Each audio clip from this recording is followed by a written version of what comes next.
I don't know about you guys, but whenever I hear Pepeo, the first thing I think of is, am I pronouncing that name right? I'm probably not doing it, but oh well. And the second thing I think of them for is drawing gum. But did you know that they have an India ink? I didn't, and now call me Alice, because I'm going down this rabbit hole.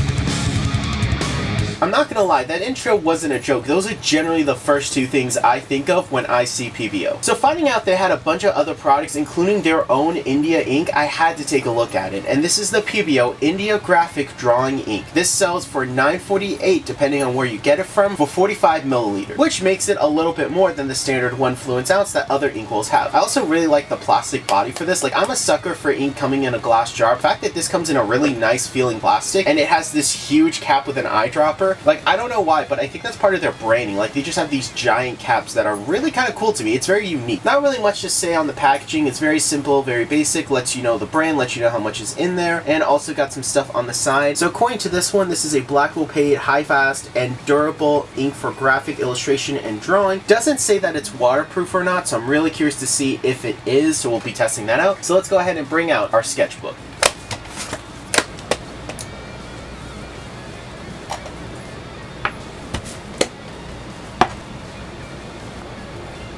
Well, that's not good. I'm not getting any flow at all. Let's add a little bit more to our nib. There we go. Alright, first off, I gotta say it is not a smooth ink at all. Kind of very edgy. Like, I'm noticing a lot of edge lines with it. It's not as smooth. It doesn't have a good flow. However, I wonder if that's because it's more formulated for a brush. Sometimes that's the case. I know some of the Dr. P.H. Martin's ink perform better with a brush, while others perform better with a dip pen. Definitely not the paper. This is mixed media paper, which is really good. I use this a lot for different ink projects. I probably should test it on a Bristol. Bristol's going to be the best performance for ink of this nature. However, mixed media should still work, and it's just very scratchy. It doesn't have a good smoothness to it, which is not good at all. Let's go ahead and do a quick dip in our quill nib, and then we'll do our brush test. Quill nib test, and I'm getting nothing actually. Try again. Okay, now I'm getting something. Again, it's very scratchy. It has poor circulation. It has poor flow. It's not really flowing at all off the nib, especially when I try to do smaller lines. You can see there it's really struggling to get those consistent thin lines. If I make my quill nib a little thicker, I can get a better line, but it's still very scratchy. It's not smooth at all. I really feel like I can't work detailed with this, which is really weird. Like, you can see there, I'm really struggling to make my marks with my quill. So that's interesting. Now, I'm really curious to see how this is going to behave with a brush. I think this is going to be an ink that's more formulated for that, because it does have the illustration right there with some kanji. So I think maybe that's what it's for, and kanji traditionally is used with a brush. So I do have one of my favorite brushes right here. This is a Winsor Newton Cotman, which is going to get a quick little dab of ink, and then let's go ahead and see how it works. And yeah, right off the bat, that feels so much better. It actually is really smooth, but I still get some harsh edges here, I'm noticing, which I kind of like, because look at that, you can do really cool transitions. Really good for a heavier ink style, especially if I try to thin it out. This ink feels more like a sumi ink. It's definitely like a thicker ink. It definitely is something you can kind of mush and play with a little bit more with a brush than traditional inks. Like, I feel like it has a bit more of a solidity to it, especially here where I'm actually getting those softer feathering edges. That right there is pretty interesting. I actually kind of like the texture we're getting here. So that makes this ink really interesting, because there's very few inks that I think of that we've tested that does something like this, where it really focuses on those edging and lighter tones. So I'm actually really excited to use this in an illustration. It's like we're able to get a natural ink wash without having to water down the ink at all. So that in and of itself is pretty cool. Definitely want to see how well I can kind of play with that. Like here, see how I'm putting it down, and then I'm using the excess to do that texturing. So that's actually kind of nice. This was a little bit of a start. You know, this was our testing. We learned that the ink's not super good with dip pens, really bad with quill, but has this great kind of ink wash to it that you can naturally use that I really like. And I think it's because the ink is much heavier. We'll do our waterproof test, so let's go ahead and slice that in real quick. So dipping the brush in some water, and we can see that yes, this ink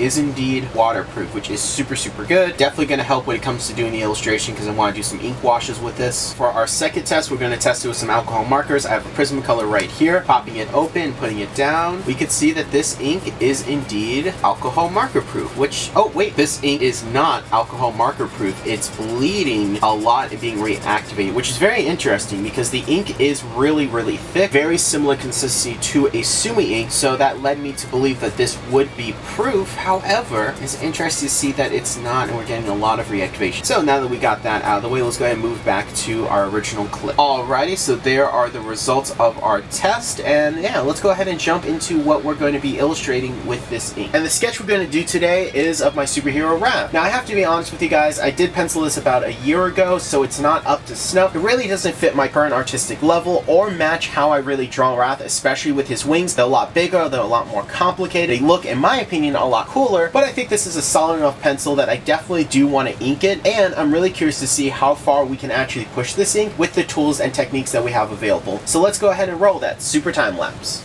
Inking this piece was not fun, but man was it a challenge. It was something about the consistency of this ink that just made it impossible to use, especially when it came to my dip pen. It was super scratchy and at times just did not flow. It would sit on the nib and it refused to move, which isn't good because my approach to inking is doing the liner first, then the areas of black, and then my gray, rather they're true or false. And that's the problem, is I couldn't even do step one. Something about this ink's thickness just made it incredibly difficult to work with. When I was using it in this piece, I realized that it was a lot thicker than even Sumi ink. I even thought it might be alcohol marker proof because it had such a similar consistency, being even thicker, but no, it wasn't. Now, when it came to doing the brush, it was a lot better. I really liked how smooth it was. I really liked how I fill in an area real quick, but when it would dry, it would leave little spots of paper peeking through, so I have to go over the area again. Overall, this ink was just not fun to use. It was super unenjoyable. It was a miserable process. I was just left baffled. How could this ink be too thick to use with a dip pen? It worked on the test, like when we tested it in our sketchbook, it worked. It was a little temperamental, but we could use it. But when it came to the piece itself, it just stopped working. It was the strangest thing. Stuff like this really bothers me. I genuinely don't understand how things can just magically stop working. But here we are. So I was able to do the piece, and I did have fun doing a little bit of experimentation. Normally, I don't like to do that too much with these illustrations because I like everything to look as nice as I can make it, and experimentation, while more than not does lead to good results, it can be a little nerve-wracking for me, so I like to do those on separate pieces of paper. But with this piece, because of how frustrating it was, the fact they were older pencils, the anatomy wasn't good, and I just wasn't getting good lines and consistency, I thought why not, and did some really cool feathering techniques. I had a lot of fun adding this texture to this building. The ink wash itself was really fun and layered well, and the ink had a lot of really fun applications with my huge brush, so I'll give it that. You can tell that this ink is not going to get a high rating, so let's go ahead and just look at the piece in all its, well, I don't want to say finished glory, but all its finishedness.